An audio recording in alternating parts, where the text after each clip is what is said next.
بسم اللہ الرحمن الرحیم۔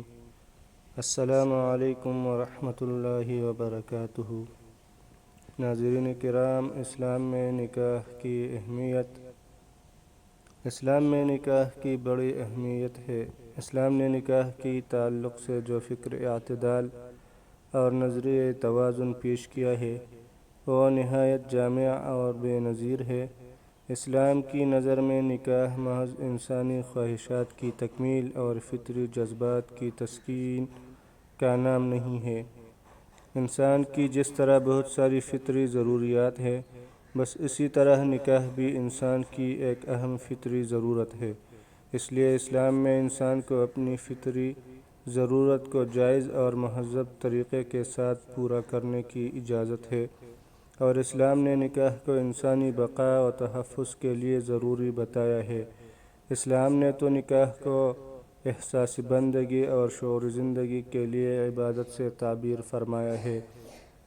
ان حضرت صلی اللہ علیہ وسلم نے نکاح کو اپنی سنت قرار دیا ہے۔ ارشاد نبوی ہے، النکاح من سنتی، نکاح کرنا میری سنت ہے۔ ان حضرت صلی اللہ علیہ وسلم نے نکاح کو آدھا ایمان بھی قرار دیا ہے۔ اذا تزوج العبد استکمل نصف الدین فلیتق فی النصف الباقی، جو کوئی نکاح کرتا ہے تو آدھا ایمان مکمل کر لیتا ہے اور باقی آدھے دین میں اللہ سے ڈرتا رہے۔ نکاح انبیاء کرام کی بھی سنت ہے۔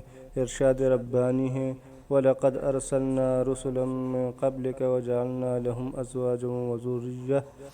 اے محمد صلی اللہ علیہ وسلم، ہم نے آپ سے پہلے یقیناً رسول بھیجے اور انہیں بیویوں اور اولاد سے بھی نوازا۔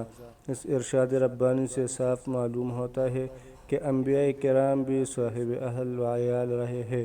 ارشاد نبوی اس طرح ہے، حضرت ابو ایوب انصاری رضی اللہ عنہ فرماتے ہیں کہ ان حضرت صلی اللہ علیہ وسلم نے ارشاد فرمایا، رسولوں کی 4 سنتیں ہیں: شرم و حیا کا خیال، مسواک کا اہتمام، عطر کا استعمال، نکاح کا التزام۔ نکاح کی اہمیت ان احادیث سے بھی واضح ہوتی ہے۔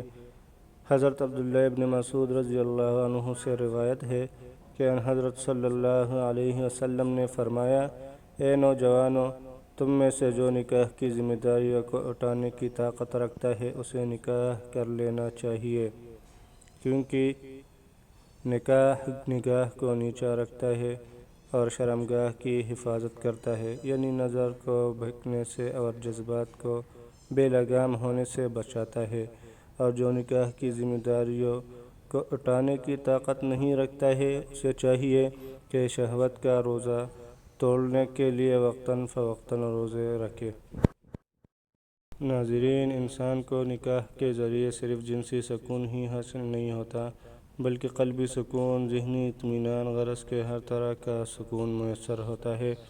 جیسا کہ ارشاد ربانی ہے، هو الذی خلقکم من نفس واحدۃ وجعل منها زوجها لیسکن الیہا، وہی اللہ ہے جس نے تم کو ایک جان سے پیدا کیا اور پھر اسی کی جن سے اس کا جوڑا بنا دیا تاکہ وہ اس سے سکون حاصل کرے۔ اس آیات سے عورت کی اہمیت معلوم ہوتی ہے کہ عورت مرد کے حق میں ایک انمول تحفہ ہے اور مرد کے لیے باعث سکون اور اطمینان ہے، لہذا جو مرد عورت کی قدر کرتا ہے وہ کامیاب اور پرسکون زندگی گزارتا ہے۔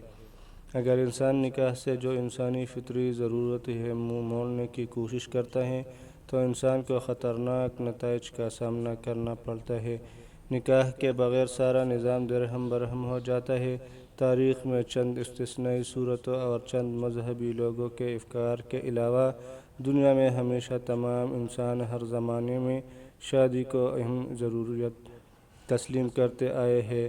تاریخ کی روشنی میں شادی سے مستثنیٰ کبھی کوئی قوم، مذہب اور ملت نہیں رہے ہیں۔